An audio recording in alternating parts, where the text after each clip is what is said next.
Are you confused by which chains to use in your permanent jewellery business?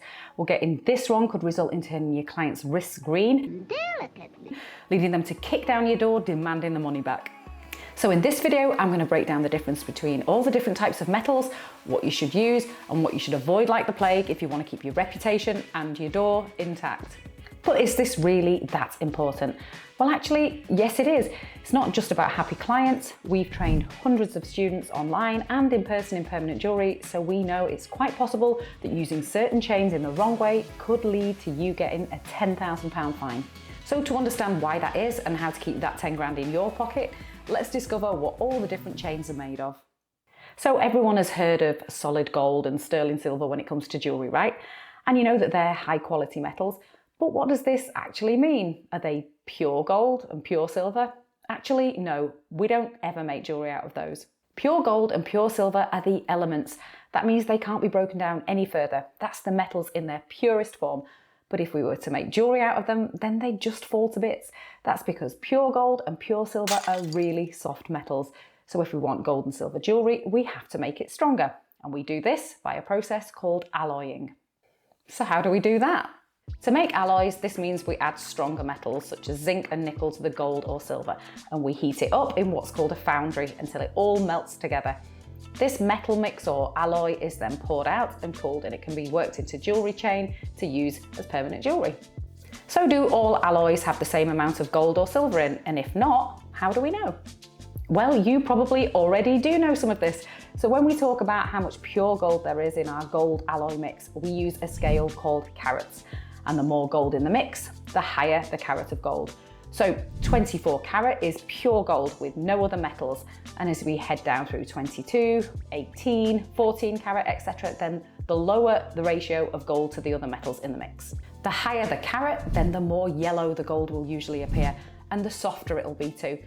If we want to make rose gold, then we're going to have to change the alloy mix to give it that rosy hue. So how do they do that, and does that change the quality of gold? With rose gold, the colour comes from adding more copper into the alloy mix. But in 18 carat rose gold, it's still over 58% pure gold. So it's still really high quality metal to use in jewellery making. So how is it that white gold looks white when gold is yellow?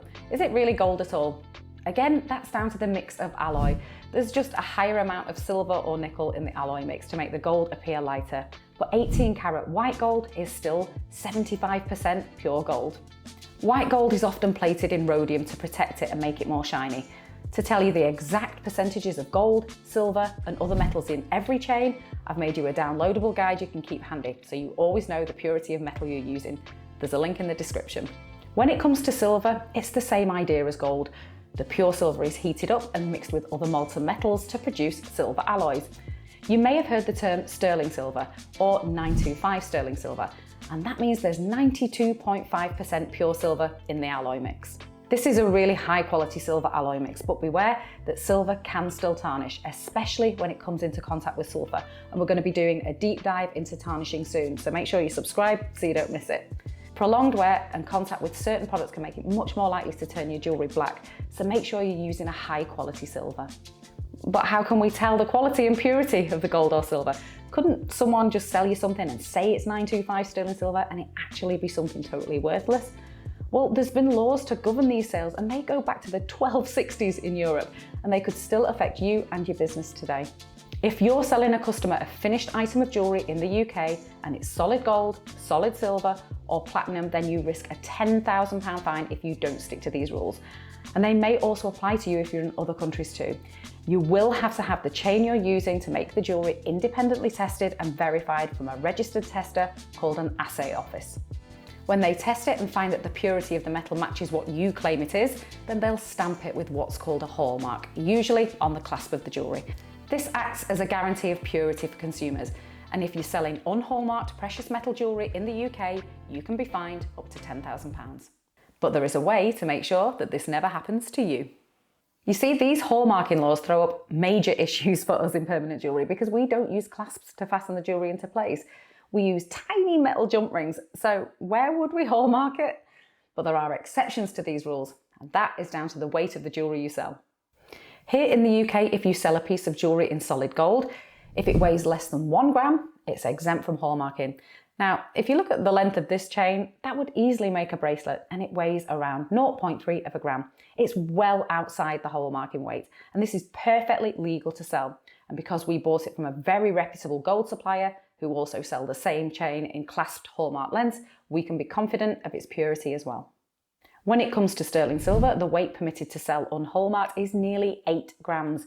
So the chance of going outside this weight is really low unless you sell in really chunky chains. For platinum though, it's less than 0.5 grams, but due to its value, many people don't keep platinum in stock. The place that we're most likely to go over these weights is necklaces.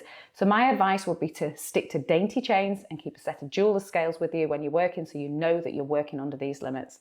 There are also very similar laws across Europe, but what about America? Actually, there are no laws in America regarding the sale of precious metal and hallmarking. So that sounds great, right?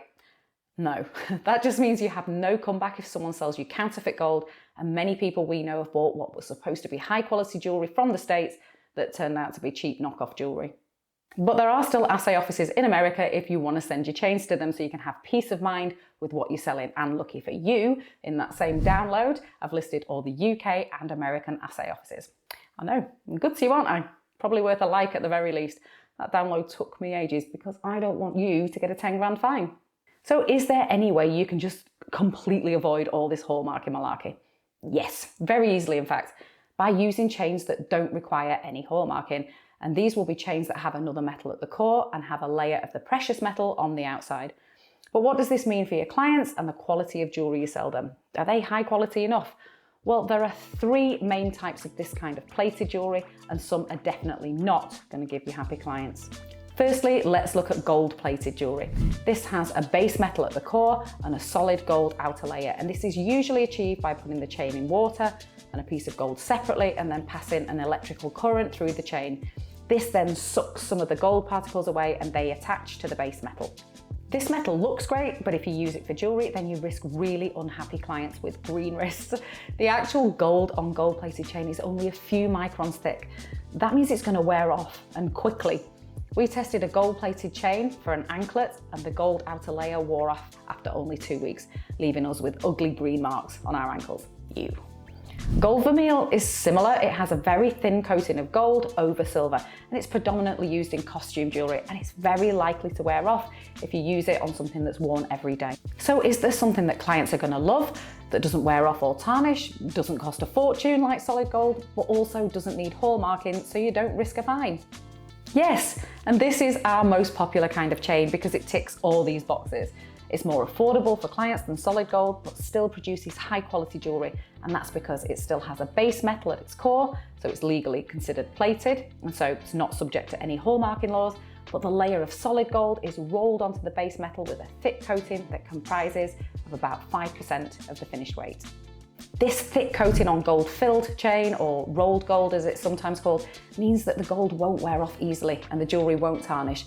So not all plated chains are bad, you just need a high amount of the precious metal on the chain.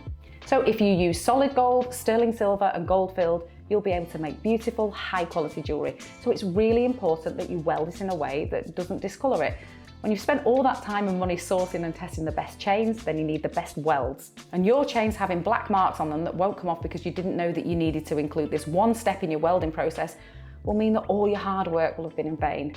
This is one of the biggest mistakes I see people making. So watch this video here to see how to create the cleanest and strongest welds so that you can become an absolute master of jewellery making.